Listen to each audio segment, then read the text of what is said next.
चलिए आज का वर्ग प्रारंभ किया जाए। नीचे हेडिंग दे, आज से हम लोग लिखते हुए समझते हुए आज के क्लास को आगे की ओर बढ़ाएंगे। नीचे हेडिंग दे, पटना कलम चित्रकला।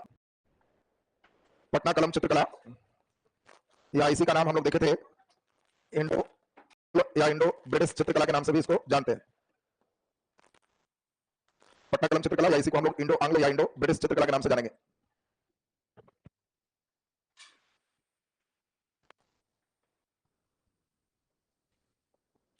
तो अब हम लोग इसमें जिस स्टेप को पढ़ेंगे उसको एक एक करके समझें। सबसे पहले हम लोग चलेंगे कि इस पटना कलम चित्रकला का विकास किस प्रकार से हुआ है।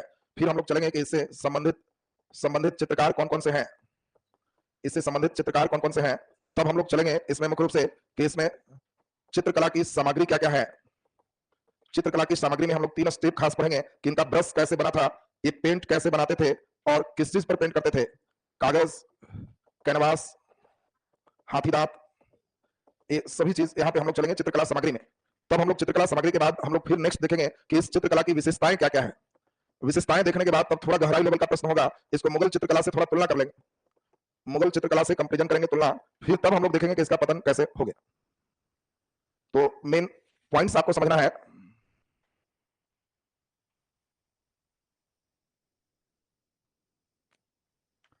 पहले लिख लें और फिर बात समझाएंगे कैसे प्रश्न बन सकता है, कैसे क्वेश्चन आ रहा है, उस पर मुख्य चर्चा आपके चलेंगे। क्योंकि जब तक एक बृहद रूप में उसको नहीं पढ़ेंगे तब तक परीक्षा में सभी प्रश्न आपसे नहीं बनेंगे।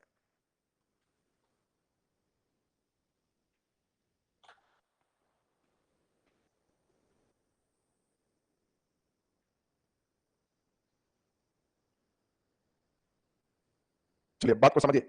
सबसे इंपॉर्टेंट क्या है वो समझे। पटना कलम चित्रकला कई बार बीपीएससी में पूछा जा चुका है, लेकिन अधिकांश बार ये सिर्फ प्रश्न रहा है पटना कलम चित्रकला की विशेषताओं पर प्रकाश डाल। विशेषता से रिलेटेड ही ज्यादा प्रश्न है, लेकिन अभी वर्तमान में प्रश्नों में जिस प्रकार का हार्डनेस लेवल बढ़ाया जा रहा है, तो ये कहीं कोई शक नहीं है कि आपको इतना चीज जानने के बाद ही प्रश्न बने। आपसे क्वेश्चन पूछ सकता है पटना कलम चित्रकला का विकास किस प्रकार हुआ, इससे संबंधित चित्रकार और इसके पतन पर प्रकाश डाल। वो सब लड़के जितना भी पढ़े हुए हो कि मछली बेचती महिला और बाल बनाते जो है एक व्यक्ति और जो है कपड़ा खींचते व्यक्ति, वो सब खींचा जाएगा इधर ही। विशेषता का टाइप्स हो, क्वेश्चन कहीं भी आ सकता है। आपसे क्वेश्चन दे देगा पटना कलम चित्रकला से संबंधित चित्रकारों का उल्लेख करें और ये चित्रकला मुगल चित्रकला से किस प्रकार समानता और अंतर रखता था। दोनों पहलू आपसे पूछा जा सकता है। तो ये मिला जुला के इतनी बात सुनने के बाद तब आपके प्रश्न बनेंगे। तो सबसे पहले हम क्या करेंगे, एक एक स्टेप वाइज चलेंगे। जैसे आज के क्लास में हम इन 2 स्टेप को सिखाएंगे। अगला क्लास होगा तो चित्रकला की सामग्री और विशेषताओं, 2 बात फिर कल के क्लास में होगा। फिर एक क्लास में इन दोनों बातों पर चलेंगे और तब बीपीएससी ने कैसे क्वेश्चन पूछा है, आगे कैसे पूछेगा, कुछ प्रश्नों का अभ्यास करेंगे। तो उतना से आपका पटना कलम चित्रकला एकदम बढ़िया हो जाएगा। तो चलिए आज के क्लास में हम लोग चलेंगे विकास। नीचे हेडिंग दे दीजिए, पटना कलम चित्रकला का विकास। पटना कलम चित्रकला का विकास।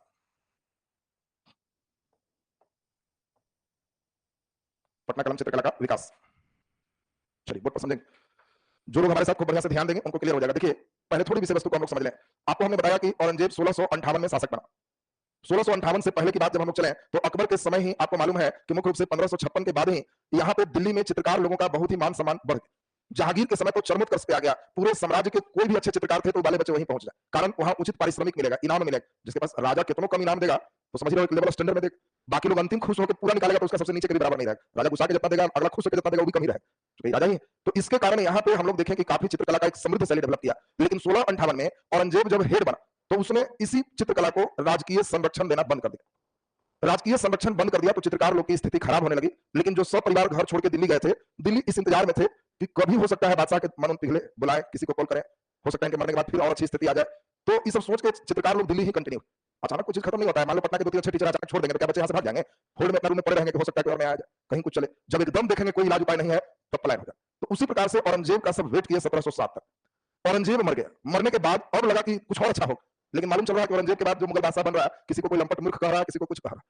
तो उन लोग को नाच गान के अलावा कुछ पसंद नहीं। चित्रकारी तो जो पेंटर कलाकार होगा वही लोग समझ पाए। और इसी कारण से ये देख रहे हो मुगल साम्राज्य के पतन में इन कलाकारों को दिल्ली छोड़ने पर विवश कर दी और तब यह कलाकार दिल्ली छोड़कर दूसरे स्थान पर शिफ्ट होने लगे और इसी शिफ्टिंग से कई क्षेत्रीय कला का विकास हुआ, जिसमें एक प्रमुख क्षेत्रीय कला पटना कलम चित्रकला। देखिए कैसे इस चित्रकला का विकास हुआ, इस डेवलपमेंट की बात समझना है तो आपको कहना है कि औरंगजेब का कला के प्रति उदासीनता, उसके द्वारा चित्रकला का राजकीय संरक्षण बंद होना और मुगल साम्राज्य के पतन ने दिल्ली में रह रहे चित्रकारों को दूसरे जगह पर स्थानांतरित होने को विवश कर दी।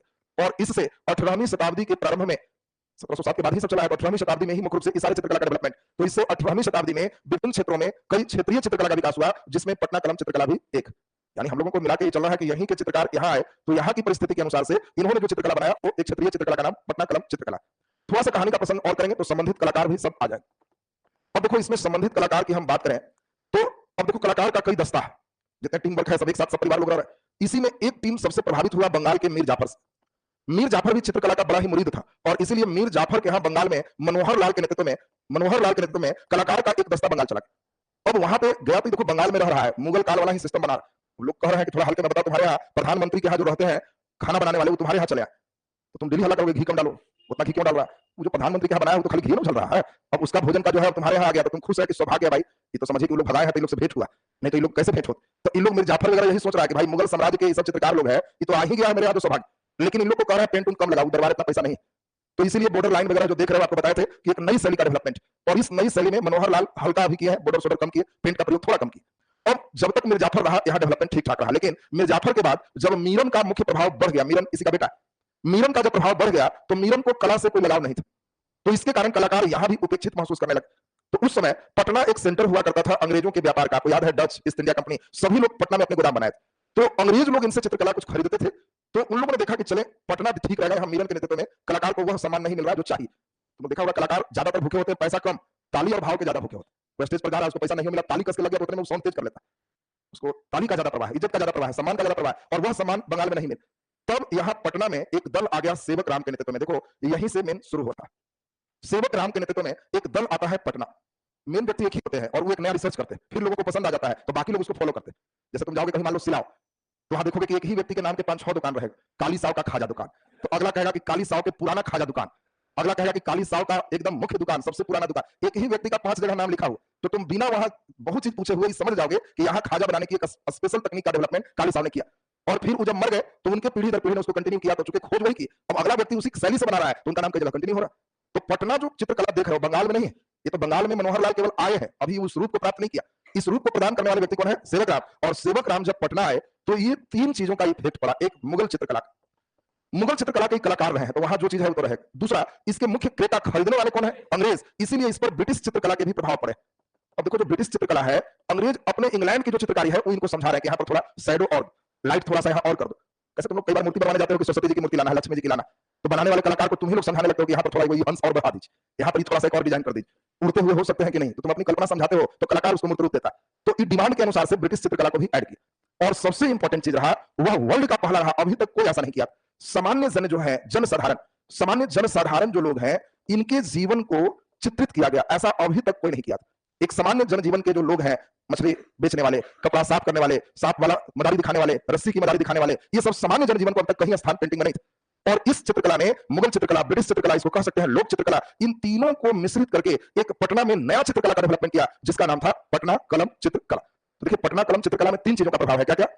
मुगल चित्रकला का, ब्रिटिश चित्रकला का, लोक चित्रकला। ये विश्व का पहला ऐसा चित्रकला है जिसमें सामान्य जनजीवन को, सामान्य जनसाधारण जीवन को चित्र के माध्यम से उनको उकेरित किया गया, बनाया गया। यह एक वर्ल्ड की पहला घटना, क्योंकि इसके पहले चित्र में कौन बनते थे? राजा महाराजा।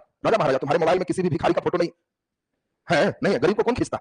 गरीब को कोई स्थान देता है कि हमारा मनोरथ फूलो, कल गलती से कालो खींच मिलेगा तो तब खींचेगा जब 50 के नोट दे रहा तो सेल्फी मार सकता है। ये देखो आमदनी, केवल उसका फोटो है तो इसका मतलब है कि बहुत बड़ी बात।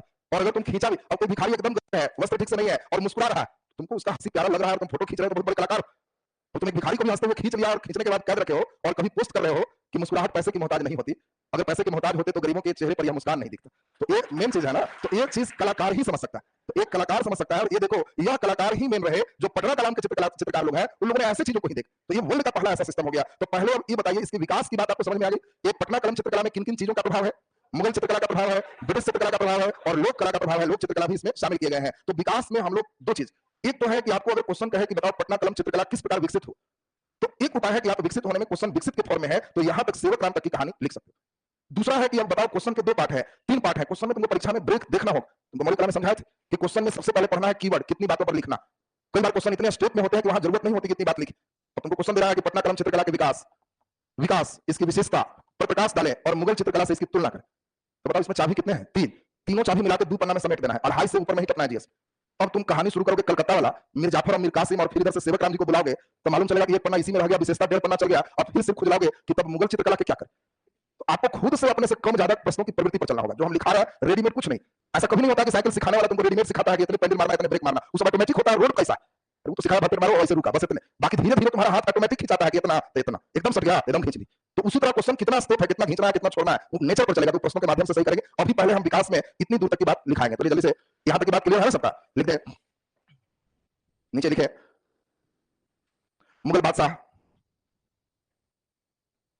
मुगल बादशाह औरंगजेब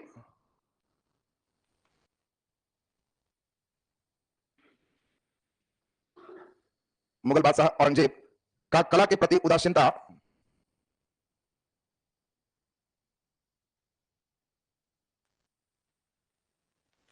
कला के प्रति उदासीनता उदासीनता उदासीनता का मतलब ध्यान नहीं देना उस पर। कला के प्रति उदासीनता और और चित्रकला के राजकीय संरक्षण समाप्त करने से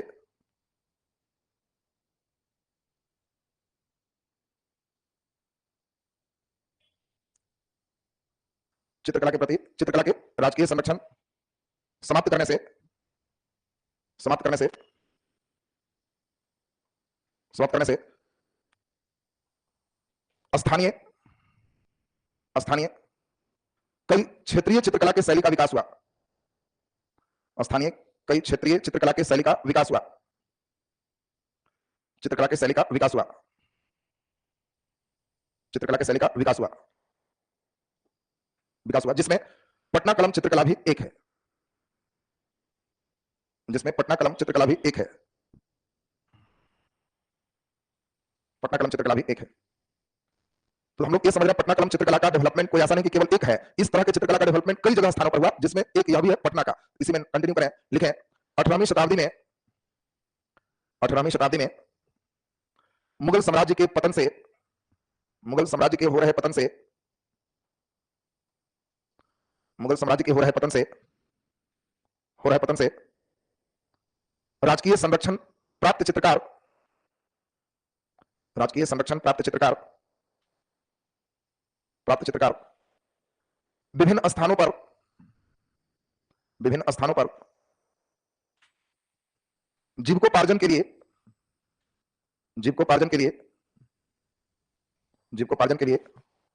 स्थानांतरित होने को विवश हुए। जीविकोपार्जन के लिए स्थानांतरित होने को विवश हुए। स्थानांतरित होने को विवश हुए। इसी क्रम में मनोहर लाल के नेतृत्व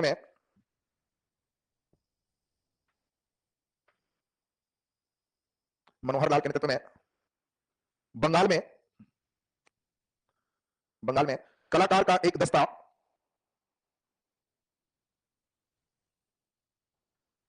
एक दस्ता मीर जाफर के दरबार में पहुंचा।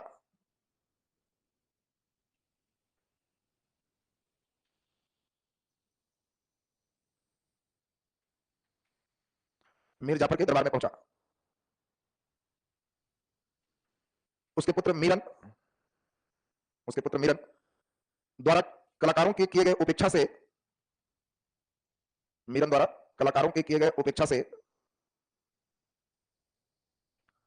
उपेक्षा से सेवक राम के नेतृत्व में कलाकार का एक दस्ता पटना पहुंचा।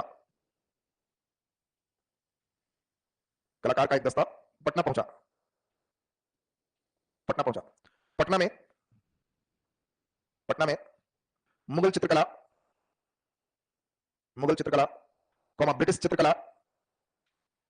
ब्रिटिश चित्रकला और स्थानीय लोक चित्रकला के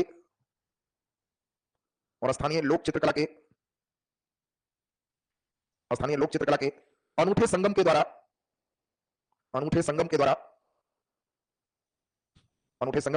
पटना कलम चित्रकला का विकास हुआ। पटना कलम चित्रकला का विकास हुआ।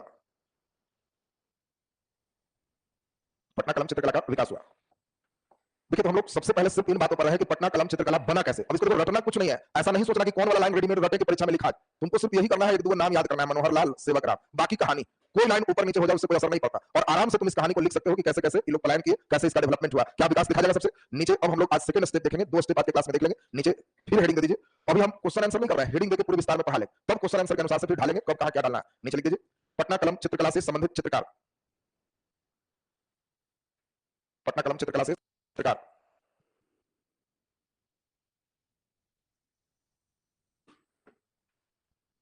संबंधित चित्रकार। चलिए ध्यान दीजिए,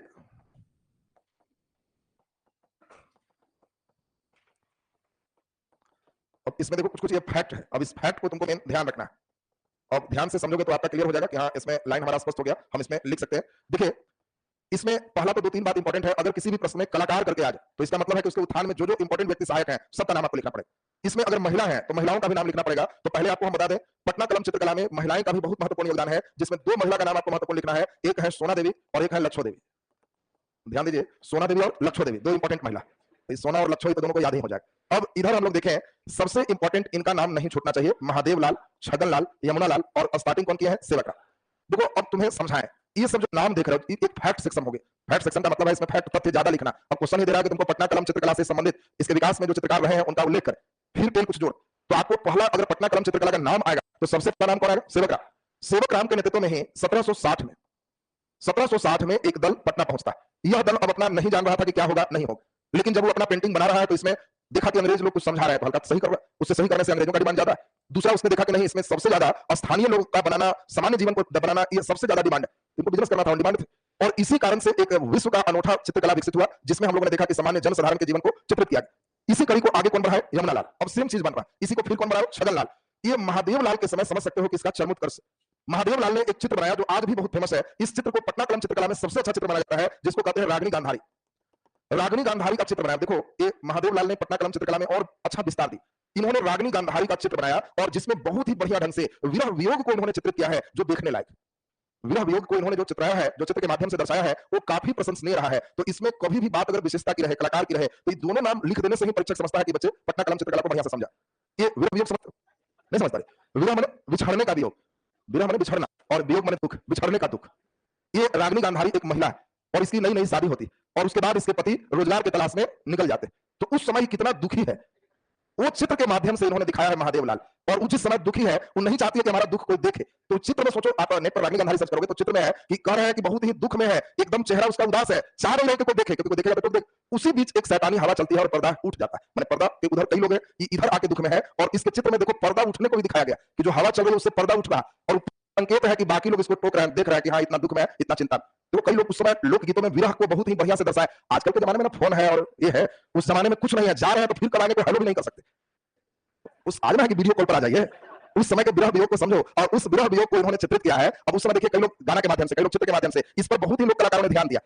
उस समय जो भी ट्रेन जो देख रहे हो, रेलगाड़ी को बताओ जो नायिका लोग है वो अच्छा समझने की खराब, क्योंकि कह रहा है यही एक साधन है जो हमारे पिया को लेके चला जा रहा है, ये जल जाए, उलट जाए, कम से कम आगे सिस्टम बंद रहे, यहाँ तो रह गया। तो ये विरह की बात जो देख रहे हो ना, ये जो बात देख रहे हो गीतों के माध्यम से, चित्रों के माध्यम से, बहुत ही लोक कला में बढ़िया ढंग से चित्राया गया। तो इसमें आपको हम इसलिए बताएं कि जब भी पटना कलम की बात हो तो उसमें विरह वियोग में रागिनी गांधारी न सिर्फ लिखना है बल्कि अंडरलाइन, और इस चित्र को बनाने वाले कौन है? महादेव लाल। ये भी अंडरलाइन, ये दो सबसे प्रमुख व्यक्ति रहे। अब देखो 1900 ईस्वी तक आते आते पतन की बात को जब समझाएंगे तो आपको जान के आश्चर्य होगा।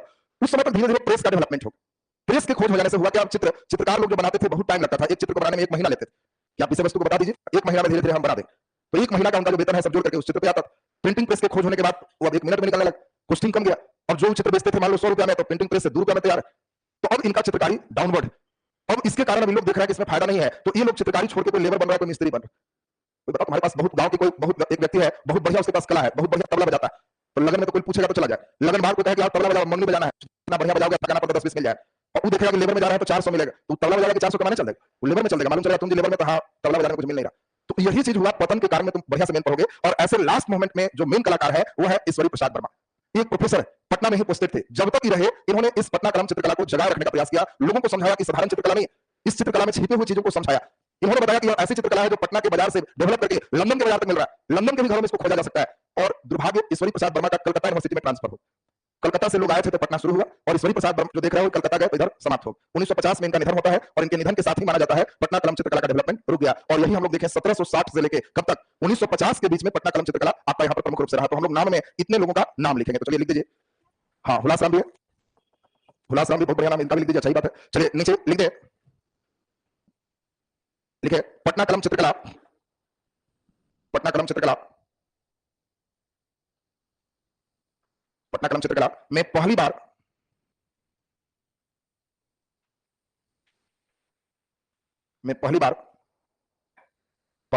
सामान्य जनजीवन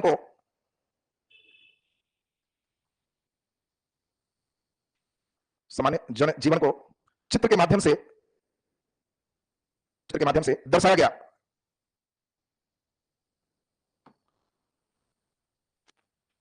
चित्र के माध्यम से दर्शाया गया। इस चित्रकला के विकास में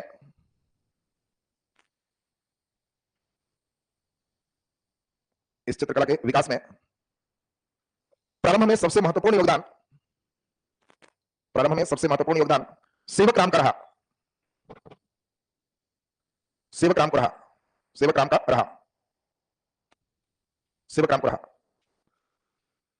उसके बाद इस चित्रकला की इस परंपरा को विभिन्न चित्रकारों ने न केवल निरंतरता प्रदान किया, बल्कि इसे और समृद्ध बनाया।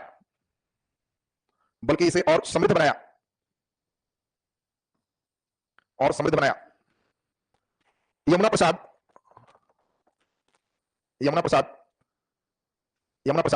के प्रमुख चित्र देखो, दो चित्र का नाम लिख देना है नाम के साथ। एक है रागिनी गांधारी, कौन बनाए? महादेव लाल। और यमुना प्रसाद का बहुत ही महत्वपूर्ण चित्र इनका है, ये सामान्य जीवन को उल्लंघ दिखा रहा है और ये दिखा रहा है कि देखिए जो राजा महाराजा हैं उनकी पत्नी बेगम लोग जो है उनकी बेगम की शराबखोरी, इनका चित्र है। बात समझिए, कह रहा है कि सामान्य जीवन ठीक है वो तो सही, लेकिन हम अपने चित्र में दिखा रहे हैं बड़े लोगों का नेगेटिव को नहीं दिखाता। तो ये अपने चित्र में बेगमों की शराबखोरी दिखा के देखिए जो बेगम लोग है वो कैसे रहती है और कैसे शराब पीती है, वो चित्र के माध्यम से देखिए। तो इनका ये भी चित्र बड़ा फेमस रहा। तो दोनों चित्र का नाम लिखोगे, बेगम की शराबखोरी कौन बनाया है? यमुना प्रसाद, रागिनी गांधारी, महादेव लाल। तो लिख दीजिए, क्या लिखे? यमुना प्रसाद, सेंटेंस फॉर यमुना प्रसाद के प्रमुख चित्र इन्वर्टेड कॉमा में बेगम की शराबखोरी, इन्वर्टेड कॉमा करिएगा, बेगम की शराबखोरी, इसको अंडरलाइन भी कर देंगे, बेगम की शराबखोरी तथा प्रमुख चित्रकार महादेव लाल द्वारा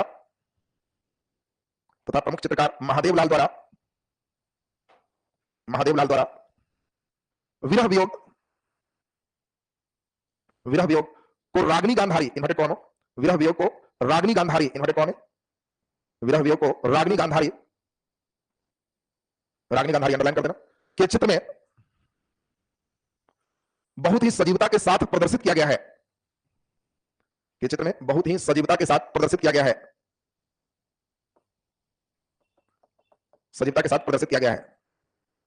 हुलास लाल और छगन लाल भी इस शैली के महत्वपूर्ण चित्रकार थे। हुलास लाल और छगन लाल इस शैली के महत्वपूर्ण चित्रकार थे।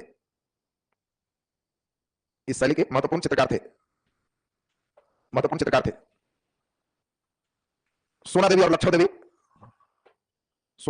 देवी ने भी चित्रकला के इस शैली के विकास में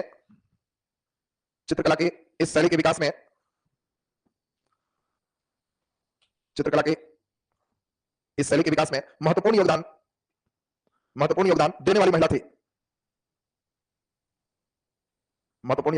थी। पटना कलम चित्रकला को अंतिम रूप से संरक्षित रखने के प्रयास ईश्वरी प्रसाद वर्मा द्वारा किया गया। इनको भी अंडरलाइन कर लोगे, ईश्वरी प्रसाद वर्मा द्वारा किया गया।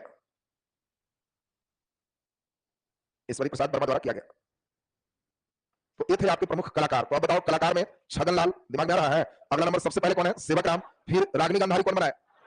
महादेव लाल। बेगमों की शराबखोरी यमुना प्रसाद। ये सब नाम दिमाग में बैठा लेगा। अगर परीक्षा में देखो तय है कि पटना कलम आएगा और ये सब नाम याद है, जहां ये सब परीक्षा हॉल में याद चला गया, लिख के अंडरलाइन मारा, तो वही मुस्कुराओ रिजल्ट आया। मेरा कि कुछ वर्ड है जो सबके पास नहीं रहता, वो सब आप नाम लिख रहे हो, रागिनी गांधारी लिख रहे हो, विरह वियोग लिख रहे हो, यमुना प्रसाद जी का लिख रहे हो, तो सब आप नाम संबंधित क्वेश्चन है तो सब नाम लिख दिए तो पर्याप्त हो। अब ये बताइए यहां तक लिखा जाएगा सबसे। अब नीचे हम लोग देखें क्या लिखा हुआ है। तीसरा नंबर पॉइंट्स पढ़ो, चित्रकला की सामग्री। तो नीचे हेडिंग दे दीजिए, पटना कलम चित्रकला की सामग्री। पटना कलम चित्रकला की सामग्री। पटना कलम चित्रकला की सामग्री। पटना कलम चित्रकला की सामग्री। तो पटना कलम चित्रकला में पेंटिंग करने में कोई चित्रकार को ब्रश चाहिए, पेंट चाहिए, कहां बनाएगा वो सामान चाहिए। तो हम लोग इस पर बहुत डिटेल पढ़ेंगे, ब्रश कैसे बनेगा, पेंट कैसे बनेगा, किस चीज पर बनेगा, और तब देखो समझ